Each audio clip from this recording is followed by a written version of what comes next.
fabled heat, where magic meets desire. Subscribe to ignite the fantasy.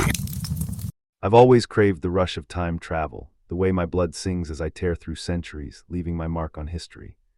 The thrill of the unknown, the exhilaration of discovery, it's a high like no other. Power like this demands control, and I've mastered mine, or so I believed. My name is Elijah, and I've danced through time like a shadow, brushing against pharaohs and stars alike. I've walked among ancient civilizations, witnessed history unfold, and left my own footprint in the sands of time. But my latest leap would shatter everything.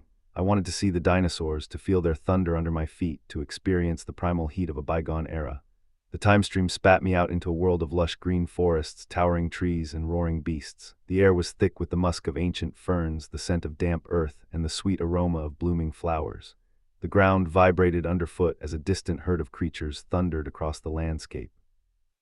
I breathed in deeply, feeling the warm sun on my skin, the gentle breeze rustling my hair. And then I saw him, Dr. Liam Chen, his hands deft as he uncovered fossils, his skin glistening with sweat. His dark hair was messy, his eyes intent on his work. I couldn't look away. There was something about him, something that drew me in. The Apatosaur's tail came out of nowhere, a massive club-like appendage that swung through the air with deadly precision. I barely escaped, crashing into Liam as I dodged the blow. His body was solid against mine, his breath hot on my neck. "What the hell?" he snarled, but his grip on my arm was firm. The beast loomed, its rage shaking the earth. Time twisted around us, and I knew this was more than survival. This was the beginning of something wilder than any era I'd ever visited. "Who are you?" Liam demanded, his eyes narrowing as he took in my appearance. I was dressed in clothing from a different time, a different world. "I'm Elijah," I replied, my voice barely above a whisper. "And you are Dr. Liam Chen," he replied, his gaze never leaving mine. "What are you doing here?" I hesitated, unsure of how much to reveal. "I'm a traveler," I said finally. "A time traveler." Liam's eyes widened, his grip on my arm tightening. "That's impossible," he said, his voice laced with skepticism. "I've seen some incredible things in my time," I said, a smile spreading across my face, "but I've never seen anything like this." The Apatosaur took a step closer, its eyes fixed on us. "We need to get out of here," Liam said, his voice low and urgent. "Now." I nodded, and together we ran, the beast's thunderous roar echoing through the forest. We dodged low-hanging branches, leapt over roots, and sprinted across the landscape. The sun beat down on us, the air thick with heat and humidity. I could feel the sweat dripping down my face, the burn in my lungs, but I didn't stop. I couldn't stop, not now, not when I'd found someone that made me feel alive. We finally reached the safety of a nearby clearing, collapsing onto the grassy floor. Liam turned to me, his eyes searching. "What do you mean you're a time traveler?" he asked, his voice barely above a whisper. I took a deep breath, unsure of how to explain. "I've been to different times, different places," I said. "I've seen things that most people can only dream of." Liam's eyes widened, his face pale. "That's impossible," he repeated. "I know it sounds crazy," I said, "but it's true. I've been to ancient Egypt, the Wild West, the moon landing. I've seen it all." Liam shook his head, a small smile playing on his lips. "I don't know what to believe," he said, "but I do know one thing." "What's that?" I asked, my heart pounding in my chest. "I want to know more," Liam said, his eyes locked on mine.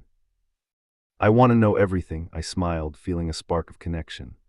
"I'll tell you," I said, "I'll tell you everything." And with that, our journey began. A journey through time, through space, through the very fabric of reality. A journey that would change us both forever. As we sat there, catching our breath, I couldn't help but think about the possibilities. The possibilities of time travel, of exploration, of discovery. The possibilities of us. I glanced over at Liam, his eyes still locked on mine. I felt a flutter in my chest, a sense of excitement. What would happen next? What would we discover? The world was full of mysteries, full of wonders, and I had a feeling that our journey was only just beginning. The sun began to set, casting a golden glow over the landscape. The air cooled, the stars beginning to twinkle in the night sky. Liam stood up, his hand extended. "Come on," he said, "we need to get back to camp." I took his hand, feeling a spark of electricity as our palms touched. "Okay," I said, smiling up at him. And together we walked off into the unknown, the darkness of the forest swallowing us whole. The trees loomed above us, their branches creaking in the wind. The sound of crickets and frogs filled the air, a soothing melody that seemed to match the beat of my heart. I felt alive, truly alive, for the first time in centuries, and it was all because of Liam. As we walked, the silence between us grew, a comfortable silence that spoke of a deeper connection.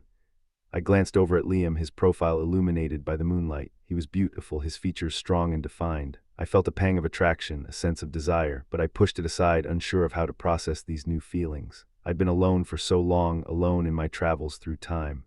I didn't know how to be with someone, how to connect with someone on a deeper level. But as I looked at Liam, I knew that I wanted to try. I wanted to explore this connection, to see where it would lead. The camp came into view, a cluster of tents and fires that seemed to glow like embers in the darkness. Liam led me to his tent, a small smile playing on his lips. "Welcome to my home," he said, his voice low and husky. I smiled, feeling a sense of excitement. "Thanks," I said, my voice barely above a whisper. And with that, I stepped into the unknown, into a world of possibility and discovery. A world that I would explore with Liam by my side.